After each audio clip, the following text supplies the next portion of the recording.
ओम जय श्री सीताराम लक्ष्मण चंद्राय नमः। ओम गणेशाय नमः, गणेशाय नमः। मंगल भवनय मंगलहारी, द्रवहु सुदशरथ अजर बिहारी।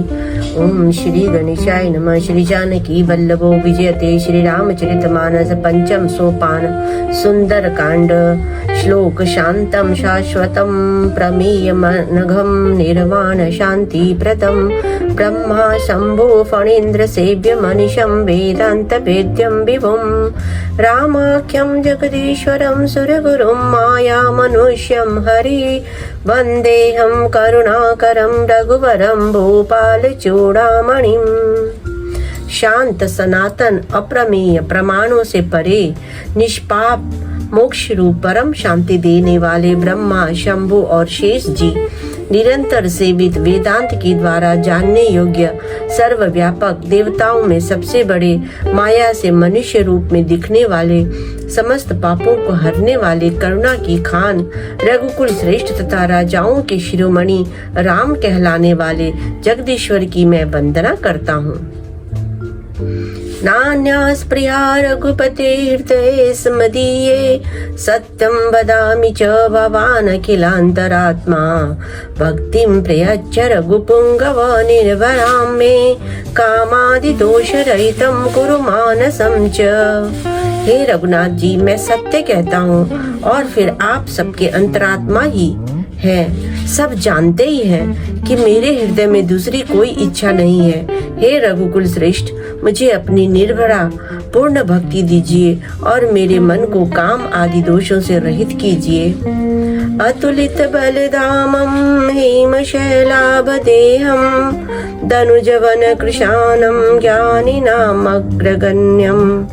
सकल गुण निधानं वानराणामधीशं, रघुपति प्रिय भक्तं वात जातं नमामि।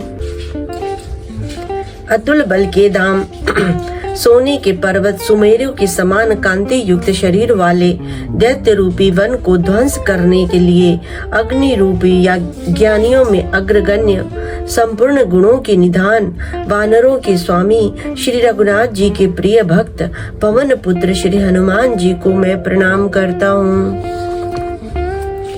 जामवंत के बचन सुहाए, सुनि हनुमंत हृदय अति भाए।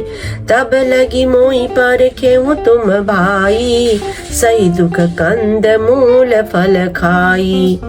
जामवान के सुंदर वचन सुनकर हनुमान जी के हृदय को बहुत ही भाए। वे बोले, हे भाई, तुम लोग दुख सहकर कंद मूल फल खाकर तब तक मेरी राह देखना। जब लगी आवऊं सीता ही देखी, होई हई काजु मोहि हर्ष अभिषेकी। यह कही नाई सबन कहु माथा, चले हर्ष ही धरि रघुनाथा। जब तक मैं सीता जी को देखकर लौट न आऊं, काम अवश्य होगा, क्योंकि मुझे बहुत ही हर्ष हो रहा है। यह कहकर और सबको मस्तक नवाकर तथा हृदय में श्री रघुनाथ जी को धारण करके हनुमान जी हर्षित होकर चले।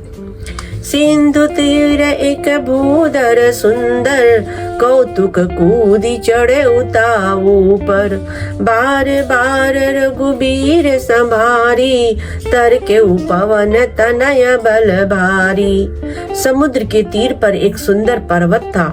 हनुमान जी खेल से ही, अनायास ही कूदकर उस पर जाकर चढ़े और बार बार श्री रघुवीर जी का स्मरण करके अत्यंत बलवान हनुमान जी उस पर से बड़े वेग से उछले।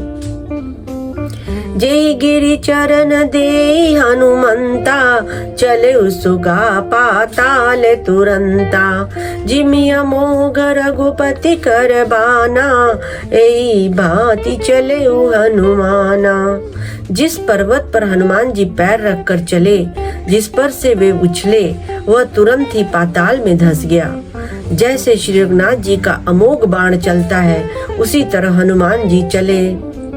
जल निधि रघुपति दूत बिचारी, तय मैं ना कहो ही समहारी। समुद्र ने उन्हें श्री रघुनाथ जी का दूत समझकर मैनाक पर्वत से कहा कि हे मैनाक, तू इनकी थकावट दूर करने वाला हो, अर्थात इन अपने ऊपर इन्हें विश्राम दे। हनुमान ते पर साकरा, पुनि कीन प्रणाम, राम काज कीने बिनु मोहि का विश्राम। हनुमान जी ने उसे हाथ से छू दिया, फिर प्रणाम करके कहा, भाई श्री रामचंद्र जी का काम किए बिना मुझे विश्राम कहाँ। जात पवन सुत देवन देखा, जाने कहूँ बल बुद्धि विशेखा। सुरसा नामाहिन के माता, पटैन आई कहीं ते ही बाता। देवताओं ने पवन पुत्र हनुमान जी को जाते हुए देखा। उनकी विशेष बल बुद्धि को जानने के लिए, परीक्षा करने लेने के लिए उन्होंने सुरसा नामक सर्पों की माता को भेजा। उसने आकर हनुमान जी से यह बात कही, आज सुरन मोहि दीन आहारा, सुनत बचन का पवन कुमारा। राम काज करि फिर मैं आवऊं, सीता कई सुधि प्रभु सुनाऊं।